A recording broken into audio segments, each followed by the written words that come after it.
Hello everyone. In this session, we're going to have our SELE MST board problem number 14.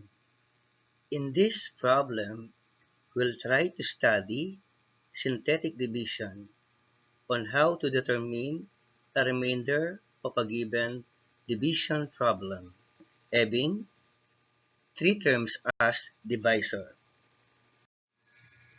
Let us now start solving the problem, and it is our given division problem using synthetic division.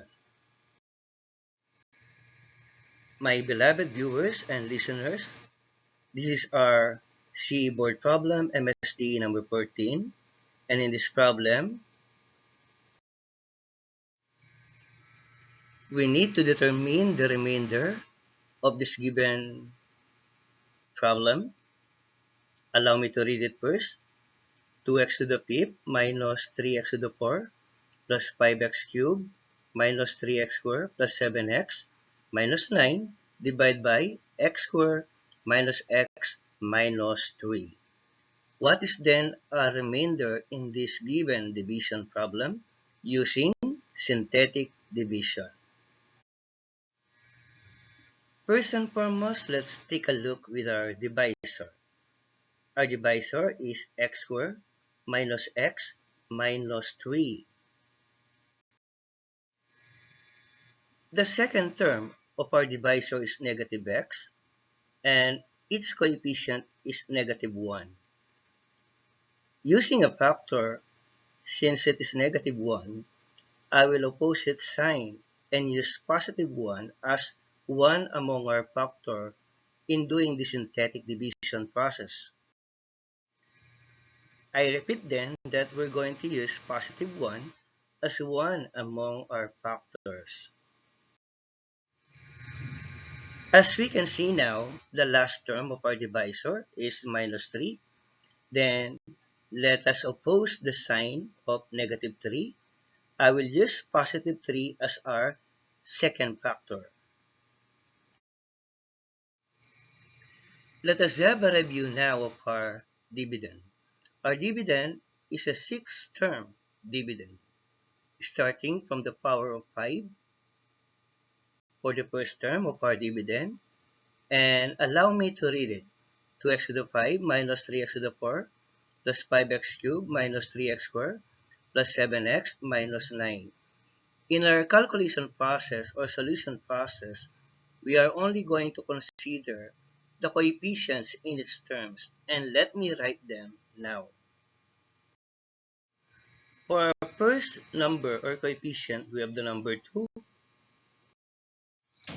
Then we also have negative 3,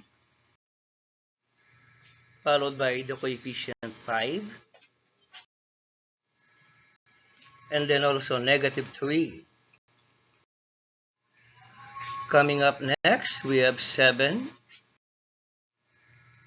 And then for our last coefficient, we have negative 9. But of course, let me start positioning all our factors. Let us start with the factor 3 by positioning in this position. By the way, we have started with the number 3 because 3 is the last term as the coefficient of our divisor. And then finally, the next factor that we're going to use is 1, which is actually the second term of our divisor, the coefficient of the second term of our divisor. And since our divisor is composing of three terms, 3 minus 1 is equal to 2. We always subtract 1, meaning that 2 is to draw a vertical line starting from negative 9 up to 7.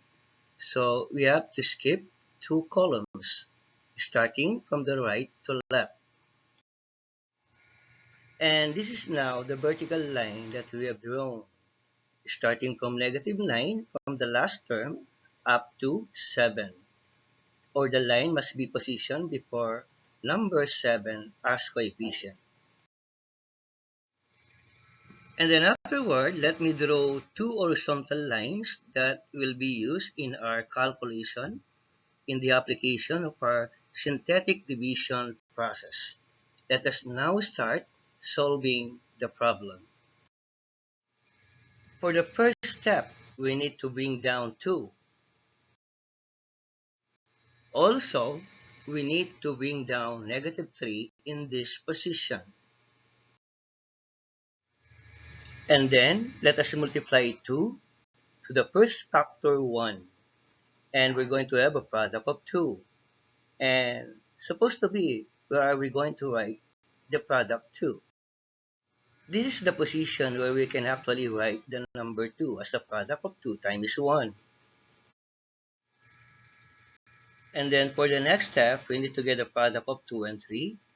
Then we're going to have a product of 6. Now, where are we going to write the number 6?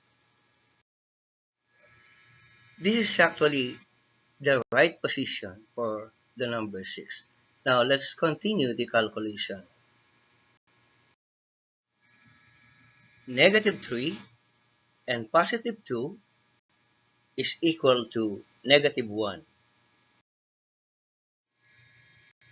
And then afterward, 5 plus 6 equals 11. Negative 1 times 1 is negative 1. Let me write negative 1 in this position now. And then afterward, let us multiply negative 1 and positive 3. Then we can have negative 3 as product. Computing for 11 and negative 1, we have positive 10. And then we also have negative 3 and negative 3 as negative 6. Okay, then again, negative 3 and negative 3, I repeat, that is equals to negative 6. And then we have 10 times positive 1, we have positive 10. And then 10 times 3, we have 30. Calculating negative 6 and 10, we have positive 4. And then also by summing up 7 and 30, we have 37.